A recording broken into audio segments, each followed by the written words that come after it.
This is going to get into basically the coverage area of our different types of sonar.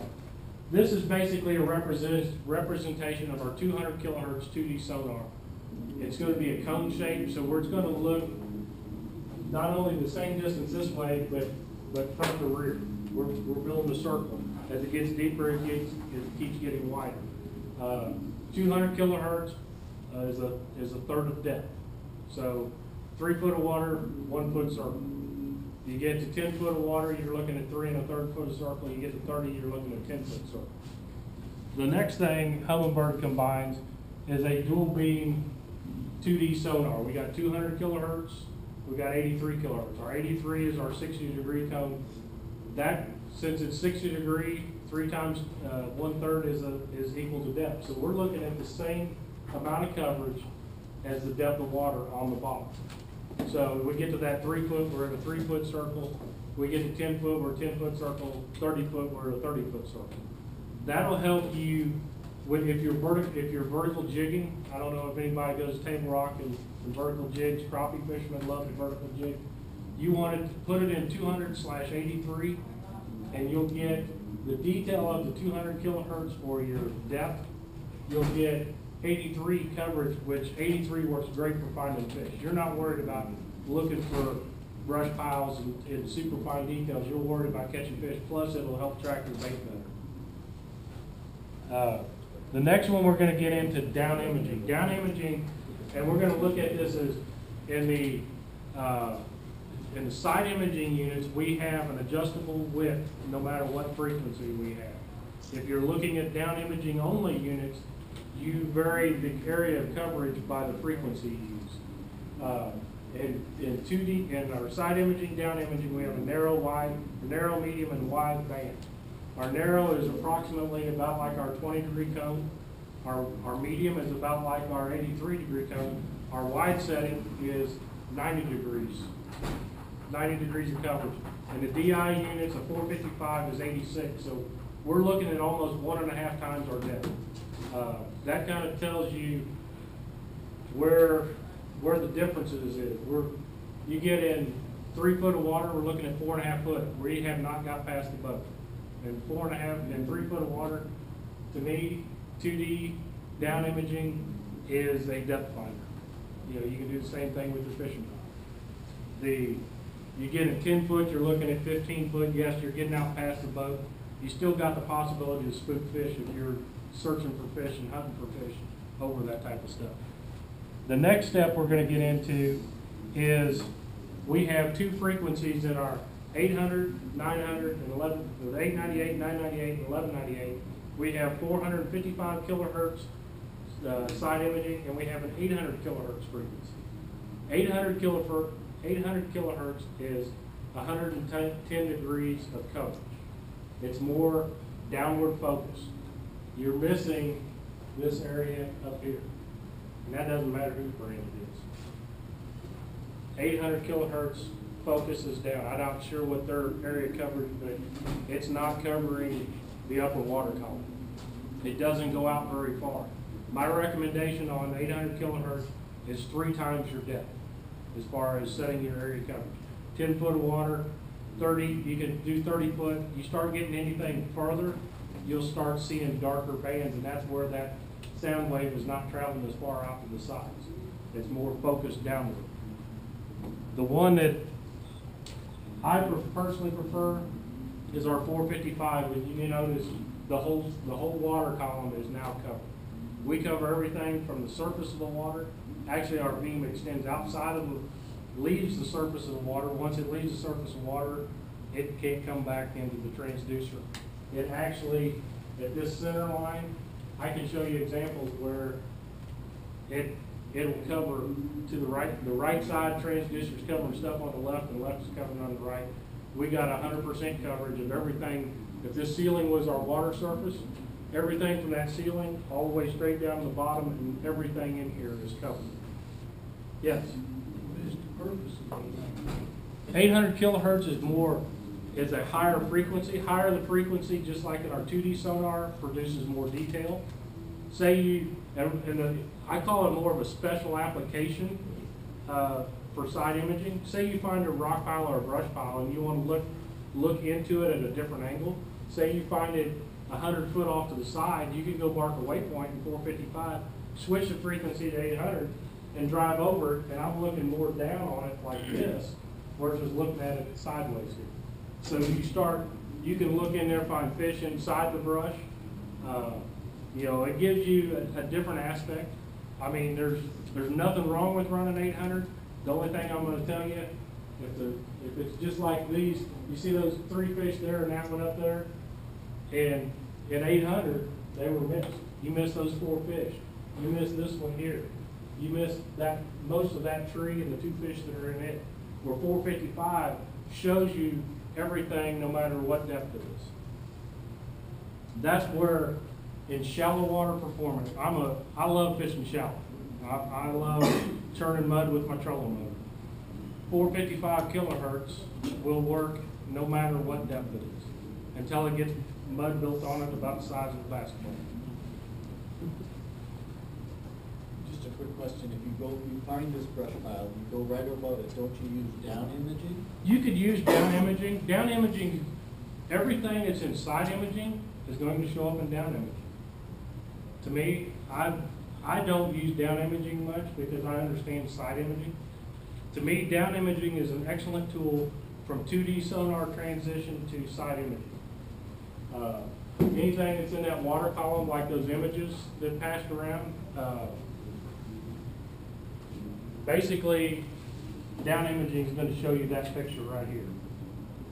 Probably actually a little bit more down here on your depth. It's actually going to blend this side and this side together into one image. You're basically looking from the top to bottom this is the newest data, this is the oldest. So that tree would show up to you in down imaging just like that. If you wanted to look at down imaging, that's the way to look at down imaging. The boat's going this direction.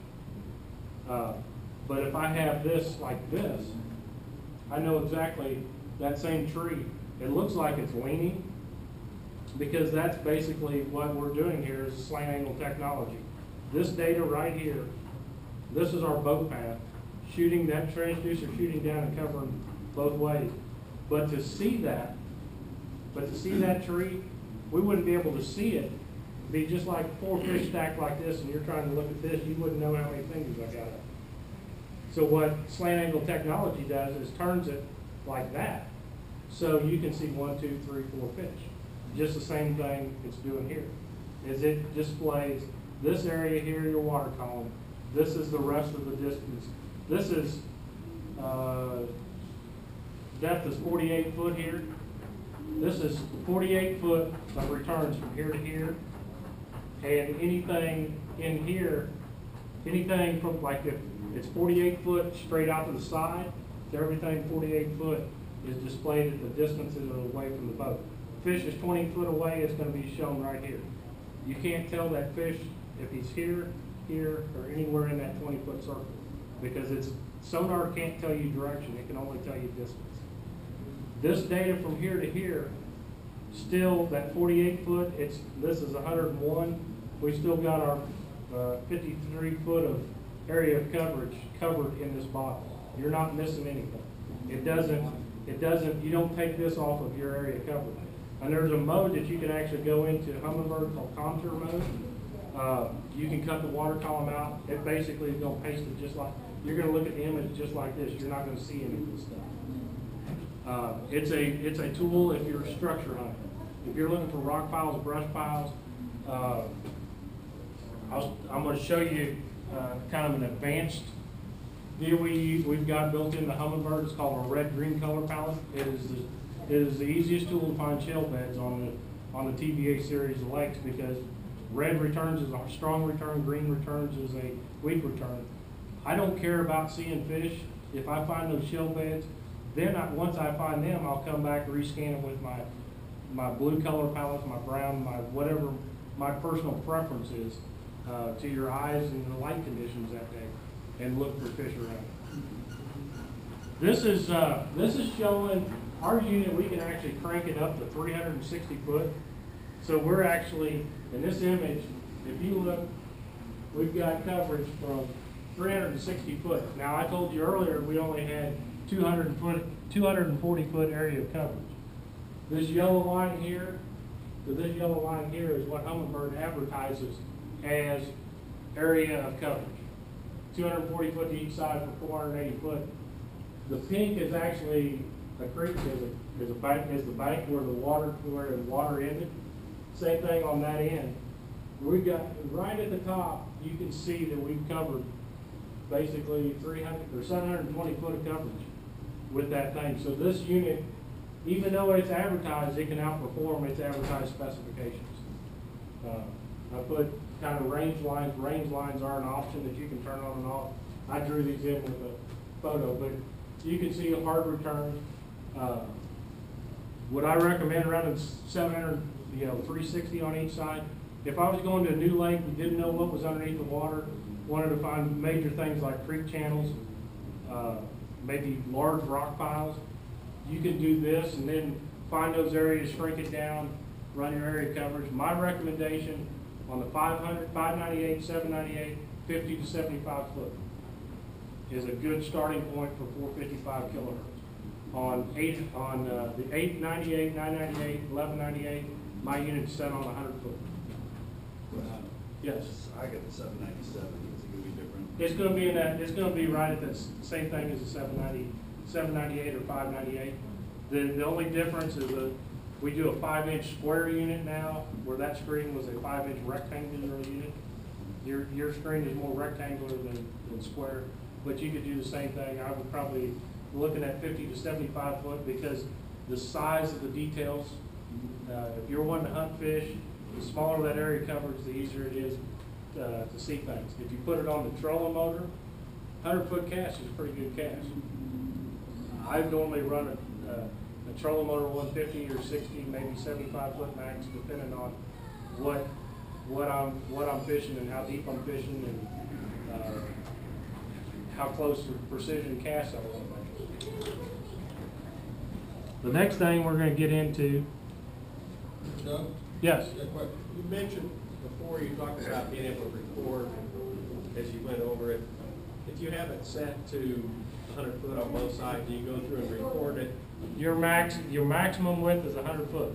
So now, you go back and look at it, you can't change it. You can't take it to 150 because what it does is it says any return past 100 foot, we're not recording.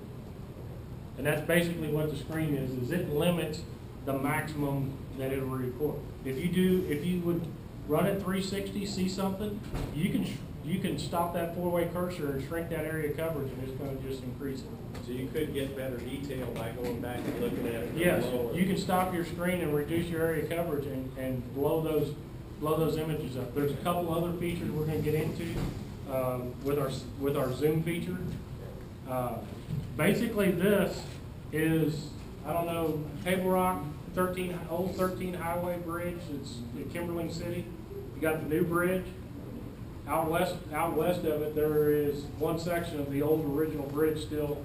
It's 148 foot, basically from the roadway to the water surface that we're seeing up at the top of the screen. This area right here was about 172, I think, is actually the depth of the water channel. But we can see our bridge on both sides. There's only one way to get that bridge on both sides. That's for our transducer beams to do this, to overlap. We can see a full bridge on the left, we can see a full bridge on the right. In ultra deep water, our side imaging beams, when they come out with transducer, are actually covering this area. This side is covering this area, this side is covering this area. Then you can see the down imaging, our 2D sonar, that was 200 kilohertz only on that. A lot of times I'll run 200 only on my console unit for running down the lake because it'll hold bottom better. You're not dealing with the water color. You get the wider the area coverage, like 83 and 200 combined, you'll pick up water turbulence from the boat, and it can kill the sonar, or the sonar will quit reading. You put it to 200 kilohertz, it's only looking for that most intense beam, so you'll get sonar readings at higher speed.